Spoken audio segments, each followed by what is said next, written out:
July 2023. Deep beneath the streets of Hell's Kitchen, a tunnel-boring machine ground through unmapped territory, its drill breaching a Victorian-era sewer pipe, an artery long dead to the city's flow. In the sterile glare of the machine's headlights, the crew saw it. The skeletal remains of a man fused by decades of calcified sediment to the iron wall. With the skeleton were the remnants of a tool belt, a rusted thermos, and a yellow hard hat. When forensics later cleaned the grime from that hat, they found a name, faintly stenciled on the back: F. Costello. At that moment, the official file on the disappearance of Frank Costello, a sandhog who vanished 45 years ago, was reopened. October 1978. The air in Frank Costello's small apartment was thick with the smell of coffee and fried eggs. His two children were bickering over a comic book at the kitchen table, while his wife, Maria, packed his lunch, placing a Stanley thermos filled with hot coffee next to his sandwiches. Frank was a meticulous man, a creature of habit. Every morning he laid out his tools, checked his hard hat, and kissed his family goodbye as if he were simply going to an office, not descending into the labyrinth beneath Manhattan. He was a sandhog, one of the elite tunnel workers who carved out the city's veins. He took pride in his work, knowing the subterranean network of pipes and passages better than the streets above. But in the week leading up to his disappearance, something had shifted.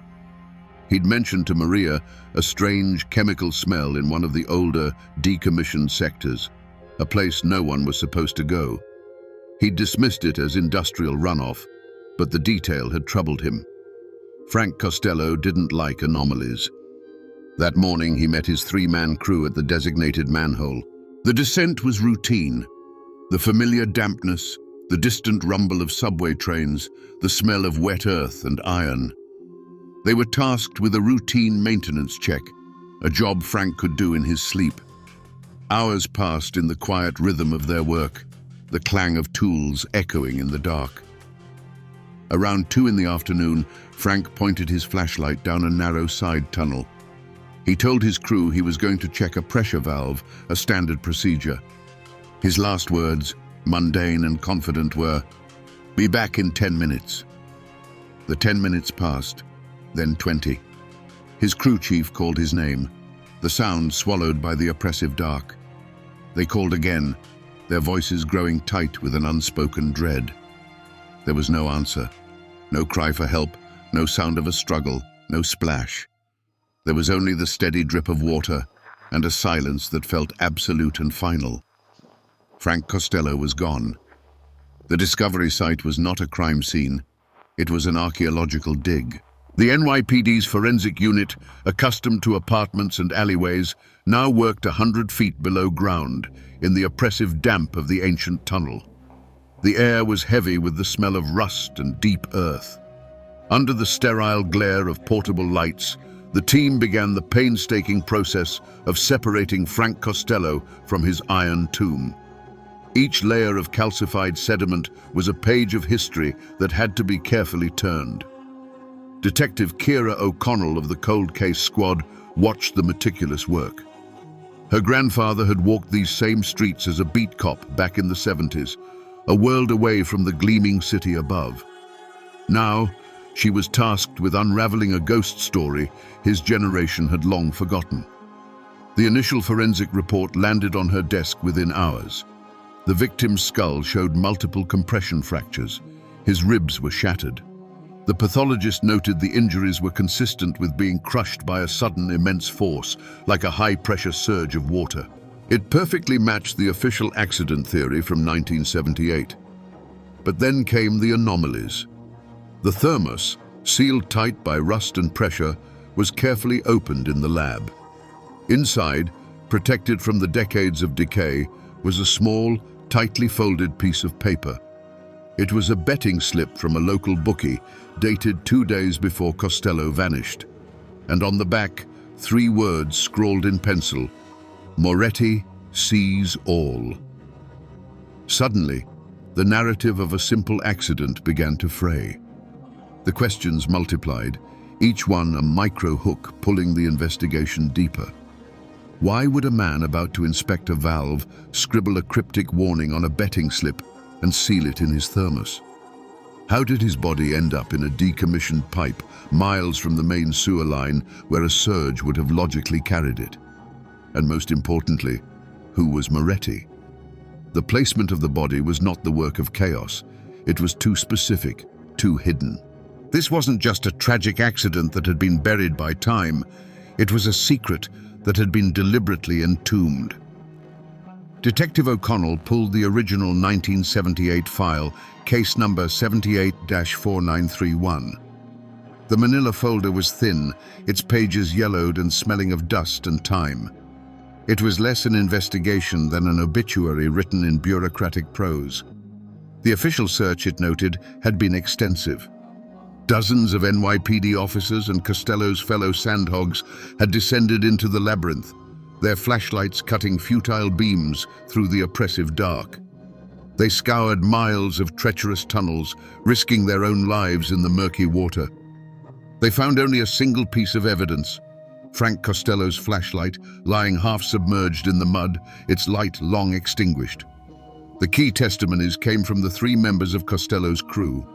Their statements were identical, almost rehearsed in their simplicity. Frank went into the side tunnel.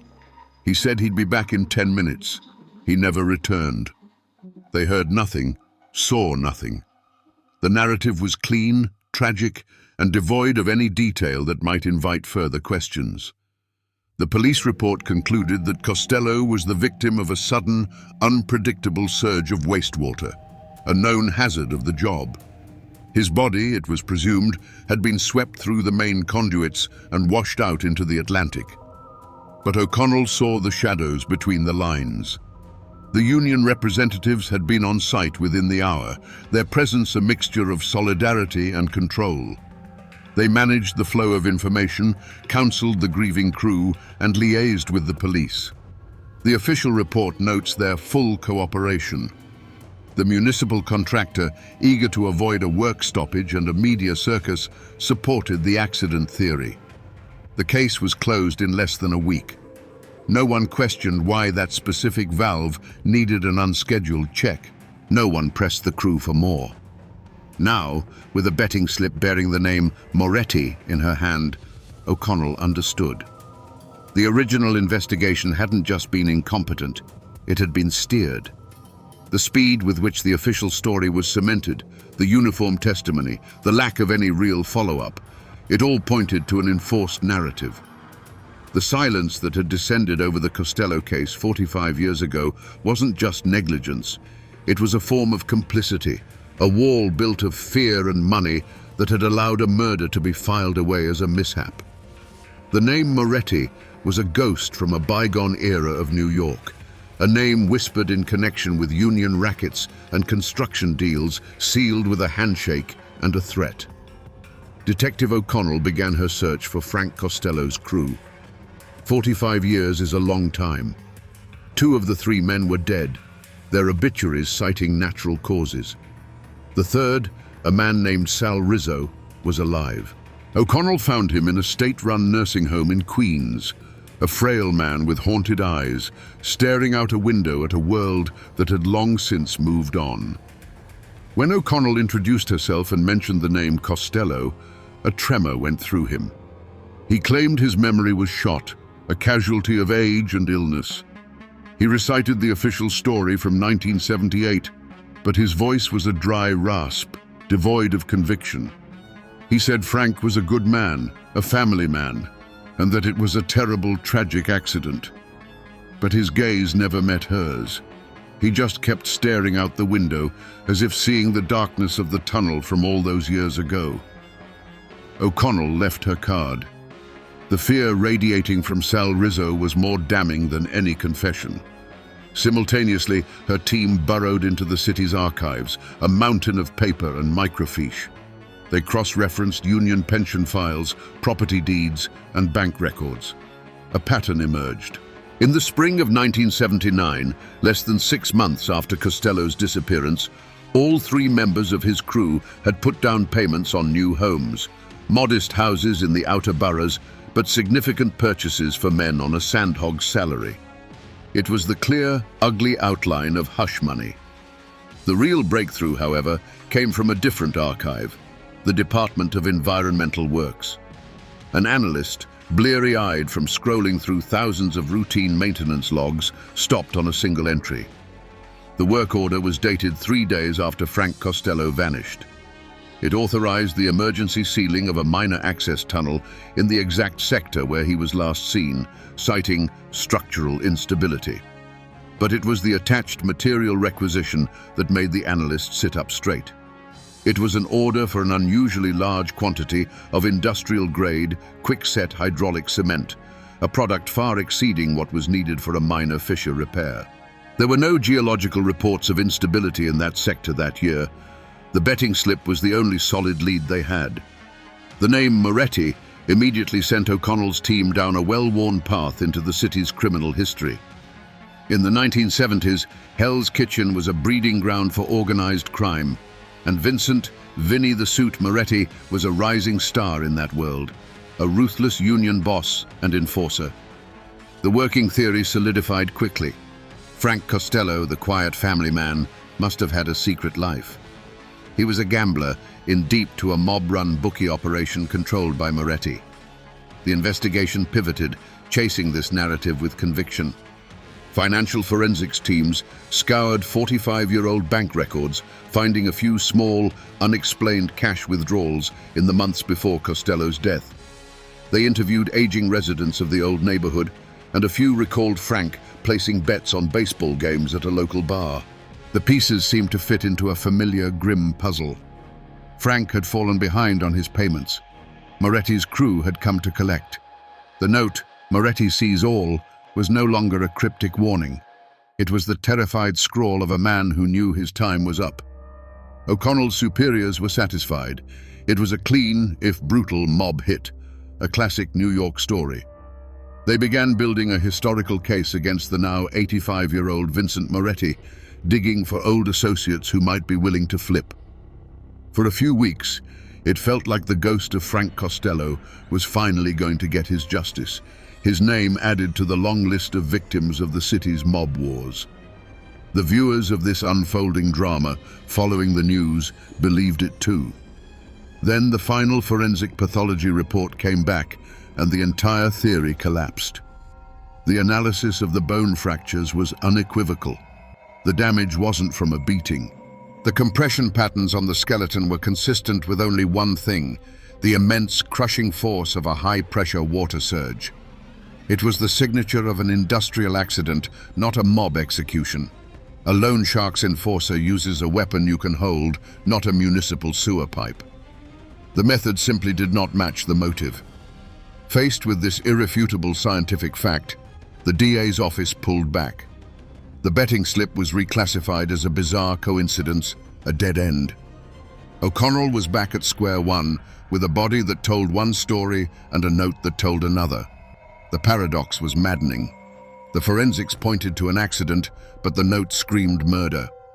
O'Connell felt the case slipping away, destined to be reinterred in the cold case archives as an unsolvable mystery. Then her phone rang. It was a nurse from the facility in Queens. Sal Rizzo was asking for her. He didn't have much time. In the sterile quiet of the nursing home room, punctuated by the rhythmic sigh of an oxygen machine, Sal Rizzo finally broke 45 years of silence. With a digital recorder running on the bedside table, he gave his deathbed confession. His voice was a thin, rattling whisper, but his words carried the weight of a lifetime of fear. He explained that the betting slip was a blind alley. Frank did place small bets, like half the men in the neighborhood, but he wasn't in debt. The note had nothing to do with gambling. Sal's testimony laid out the real story. That afternoon, Frank had stumbled upon something in that side tunnel. Two of Vinnie Moretti's men, dumping barrels of toxic chemical waste from his boss's construction projects directly into the city's underbelly. It was an illegal, multi-million-dollar operation. Frank, a man of rules and integrity, confronted them. Minutes later, Vincent Moretti himself arrived. According to Rizzo, there was no argument. Moretti picked up a length of iron pipe and bludgeoned Frank Costello until he stopped moving. Then, to make the body disappear forever, they dragged him to a high-pressure overflow conduit and threw him in. The plan was for the surge to obliterate his body and wash it out to sea. And here, the paradox was solved. The beating wasn't the primary cause of death, it was the prelude. The crushing fractures the coroner found were indeed from the water pressure, just as the original report theorized. But it wasn't an accident. It was the second stage of a murder. By a fluke of hydraulics, Costello's body was diverted from the main channel and forced into the decommissioned pipe, where it became snagged and entombed. And the note? Sal explained that Frank, knowing Moretti's Union spies were everywhere, had scribbled the warning, "Moretti sees all," on the only paper he had. He'd intended to slip it into his locker for his wife to find, a desperate final message that he was in over his head. In that moment, with the confession captured on the recorder, all the pieces snapped together. The chemical smell, the crew's sudden wealth, the emergency order for cement to seal the tunnel, and the seemingly contradictory evidence. The motive wasn't a petty debt. It was fear of exposure for a crime so vast it was worth a man's life. Based on Sal Rizzo's final testimony, the investigation could finally piece together the last hour of Frank Costello's life. It began not with a gamble, but with a smell, the faint, acrid scent of chemicals that Frank, a man who knew the tunnel's every breath, recognized as alien. He entered the side tunnel to check a valve, but what he found was a crime in progress. In the beam of his flashlight, two men were rolling barrels to the edge of an open conduit, their contents a dark, viscous liquid that was not water. Frank Costello was a union man, a stickler for the rules. He confronted them. He wasn't a threat. He was a problem of procedure. But this procedure was Vincent Moretti's multi-million-dollar secret. Minutes later, Moretti himself arrived, his expensive shoes out of place in the tunnel's filth. There was no negotiation. Moretti saw Frank not as a man, but as a loose end. He picked up a length of rusted iron pipe left by a previous work crew. The other sandhogs, waiting in the main tunnel, saw only flickering shadows. They heard a brief, muffled shout, followed by a sickeningly dull thud that was not the sound of tools on stone. Frank Costello's flashlight clattered to the ground, its beam pointing at a damp wall before extinguishing. The silence that followed was absolute. Moretti's plan was as brutal as it was ingenious. He would make the city itself the murder weapon. He and his men dragged Frank's body to a high-pressure overflow conduit. They opened the sluice gate. The roar of the water was deafening as they fed their victim into the current, confident the force would crush his body beyond recognition and carry the remains out to sea. This was how they created the evidence of a tragic accident. The city's own infrastructure would provide the perfect cover story, but their final act of cruelty was reserved for the living. Moretti cornered the three terrified members of Frank's crew. He didn't shout. His voice was calm, businesslike. He explained their new reality. They would tell the police that Frank simply vanished. They would receive a sum of money that would change their families' lives forever. The choice they were given was no choice at all, a life of comfortable silence or a grave dug in the mud next to their friend. 3 days later, a municipal work order was filed. The side tunnel where Frank Costello took his last breath was permanently sealed with hydraulic cement, entombing the secret for what was supposed to be eternity. Armed with Sal Rizzo's recorded deathbed confession, Detective O'Connell moved. The arrest of Vincent "Vinny the Suit" Moretti was a media spectacle. NYPD officers, armed with a warrant, walked into the grand ballroom of a 5-star hotel, interrupting a charity gala where the 85-year-old real estate magnate was being honored as Philanthropist of the Year. The image of the frail but defiant billionaire being led away in handcuffs played on every news channel for days. Moretti, shielded by his immense wealth, hired a team of the city's most formidable defense attorneys. The legal battle was brutal. They attacked Sal Rizzo's testimony, painting him as a senile, dying man with a grudge. His confession, the product of a failing mind and a detective's leading questions.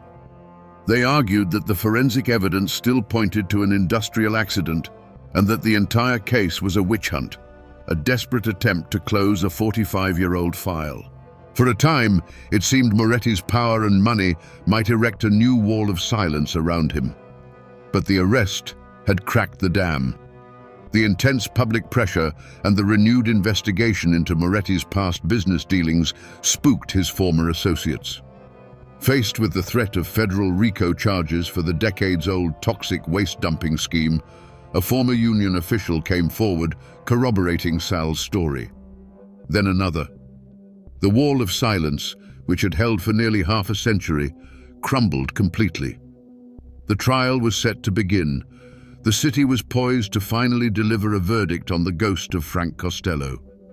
But Vinnie Moretti would never see the inside of a courtroom.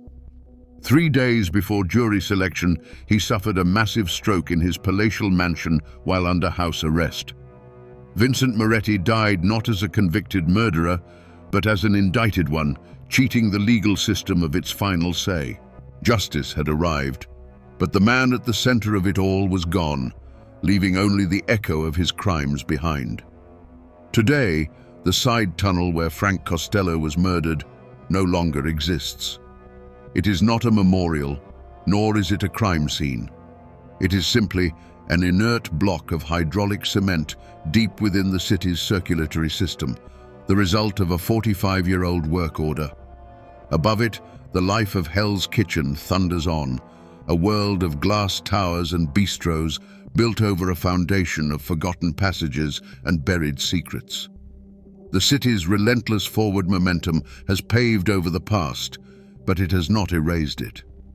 For the Costello family, the resolution brought a painful peace.